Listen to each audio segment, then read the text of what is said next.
here on VSIN, the Sports Betting Network. Cashing Out continues with me, Joe Ceraulo, and I'm excited for this one. It's been 2 weeks. I missed you, man. Let's take it to the Progressive guest line. Welcome in our favorite fantasy football analyst, Tony Cutillo, live on the East Coast, staying up late with us. Tony, as always, appreciate the time, man. I missed you last week. I'm thrilled to have you back on, brother. Oh, man, I'm glad to be back, man. Hopefully we get some wins this week. Let's do it. Got 2 weeks worth of wins to make up for. What quarterback, I should say controversial quarterback, are you eyeing this week, Tony, on the DFS market? I will say this place surprised me a bit when I saw it pop up in the rundown. You know, certain things in DFS, when you see certain numbers, they just pop out. And I don't care how much Aaron Rodgers has been hated on and what he's looked like, but for $5,700, if I can get Aaron Rodgers under $6,000 against New England, I'm in, man. This guy's been in double digits since week 2 in DFS. He's still averaging 250 plus in the last 3 games, and there's just too much talent to be held down with this guy. Listen, they just got Devontae Adams. They're just getting that chemistry back together. Man, I'm all in, man. Give me Aaron Rodgers this week. All right, a little discount double check action there in the Jets-Patriots rivalry. How about in the backfield? You know, Tony, earlier in the show, I spent a lot of time talking about the run-on wide receiver injuries that we've been seeing lately. And is one team that's currently without a top target a team that you're going to target from a running back perspective in DFS here? Man, what a bad week for Tampa Bay, man. What a bad week for my boy Baker. His top 2 guys go down, man. Like, shout out to PSU's Chris Godwin. That was just a horrific injury. Who knows how long Mike Evans is going to be out. But one thing's for sure, they talked about a 3-headed monster in the backfield, but Rachaad White still was the number 1 guy when it came to catching the ball. And he's going to continue to be that guy because he can run wide receiver routes. He becomes an elite pass-catching back now with these injuries. He's only 5,700 against Atlanta. He's got a 97% target-to-catch ratio and can run all different kind of routes, man. This is a guy, he could have 9 to 10 targets this week, Joe, easily in this game. Yeah, I mean, like you said, he is not only a good pass catcher, because there's a difference when you talk about running backs between pass catchers and route runners. Rachaad White is actually a really polished route runner. There's one other back we just flashed up on the screen, so people watching the show may have seen it, but people out there listening to the show don't know who. Who else are you targeting in the backfield if not Rachaad White? Oh, it's Denver, man, and it's Javonte Williams. He's finally starting to get it. It took a little bit, but he's in there. He's in it to win it. He goes against the 32nd, which is the worst running defense in all of football in Carolina. And 3 of the last 4 games, he's been in double digits. And when Sean Payton really gets into a running back like he did in New Orleans, he really puts him in high opportunities for success rate. And that's what Javonte Williams is going to do. He's a bulldozer, man. He's going to continue to be that guy that Bo Nix can lean on in the backfield. All right, Tony, let's talk pass catchers and not out of the backfield. You got one Rashad in your lineup this week. Is there another one you're looking to make some money off of? Yeah, man, listen, we've seen how good Lamar Jackson has been and how elite that offense is looking Baltimore. And listen, Zay Flowers, he's a little hobbled, had an ankle injury. He's still on the injury report. It's going to be week to week. And Rashad Bateman has really carved himself a really good part in this offense, man. He has big plays of 50 plus. He's a downfield threat. They sorely need it in this offense. And listen, Cleveland, man, we know what's happening with that team. They're completely done. So this week, for $4,300, Rashad Bateman is a guy you want to grab. All right, Tony, before we get to the other receiver that you might be targeting, you think Cleveland is totally toast. I'm curious, what are your thoughts on the number out there floating around in the market right now? Would you lay the 9 points with Baltimore as big road divisional favorites? Or do you think this, I know obviously you're targeting Cleveland secondary with this Bateman play, but this Cleveland defense, pretty respectable. Do you think they can keep this one close? What are your thoughts on that big number out there floating around? You know what? Honestly, I would take it, man. Honestly, I would definitely take it. I think they win easily in double digits in this game.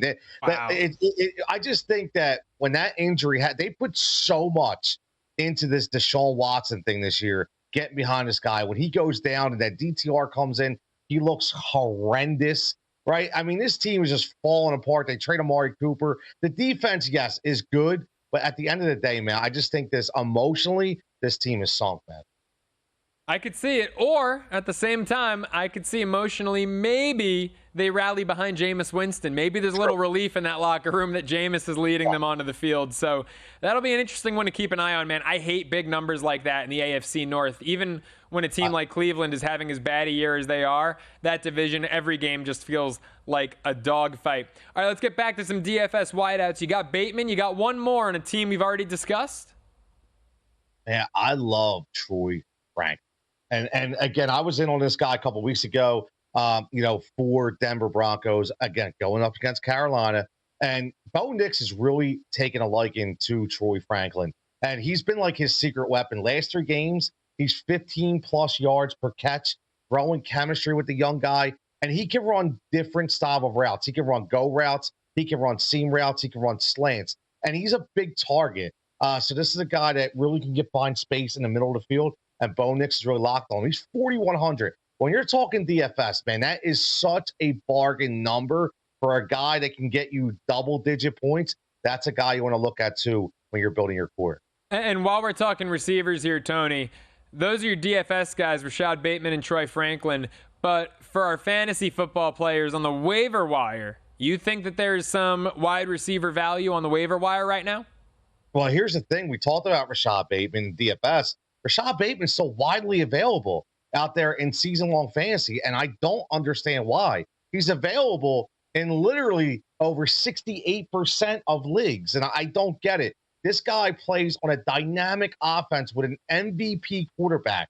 He's a crisp route runner. He goes to long plays. He has 4+ catches in his last 3 games and 10+ targets. This guy is really solidified himself as basically a number 2 to 3 option in an offense that could be like the greatest show on turf that we've seen before. That's how good Lamar Jackson's been playing. So that's a guy that you definitely want to look at picking up.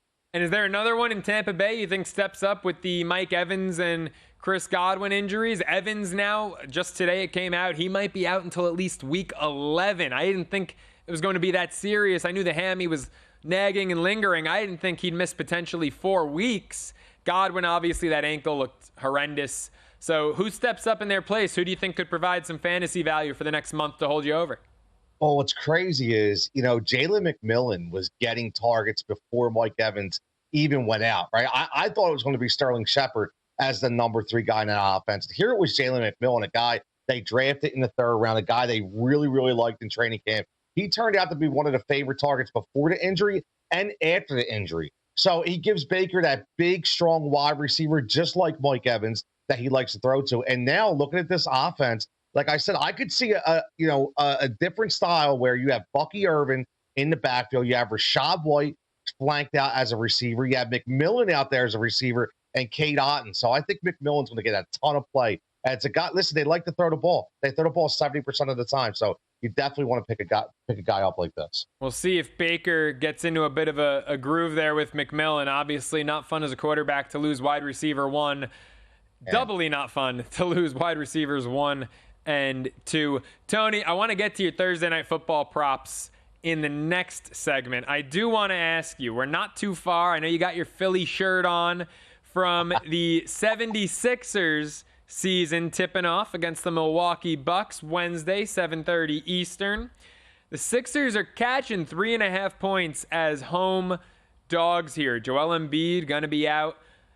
As a Sixers fan, is there frustration piling up? What are your thoughts on Embiid? What's your outlook for the season?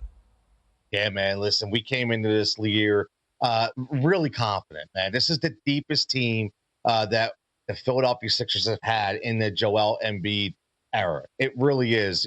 They have 2 different lineups that they can play, one starting and one off the bench. So it is a luxury to have, but the problem is always going to be health.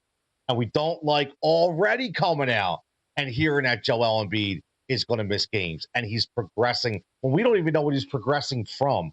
But the one thing I will say is they're looking towards the playoffs where they shall be. And I'll tell you what, man, that point spread, listen, the only thing I can say about Milwaukee is they don't have Chris Middleton, which is really going to hurt them on the perimeter. So, but they still got Dame. They still got Giannis. And all we have is Maxey in this game. So I don't know, man. I think it's going to be a tough home opener, but the outlook, I do feel like they can finish as high as the second seed in the East. Yeah, you think you're going to overtake my Knicks. I don't blame you, man. The Knicks did not look good opening night. That was an ugly one. I mean, they let Boston not just – I mean, the Knicks attempted 31 threes. Celtics made 29. That was crazy, man. Well, you know what? The Knicks were shooting 58%, so it wasn't offensive. It wasn't an offensive problem. The problem was they couldn't stop the three, man. It was like, here's the problem, man. You got Cat. I like Cat, but he's a soft player, man. He's got no heart. Yeah, that's the problem, man. I said that just before you came on. I questioned the toughness tonight, and that's uncharacteristic of a Thibodeau team. Thursday night props with Tony. Up next, it's Cashing Out with Joe Ceraulo.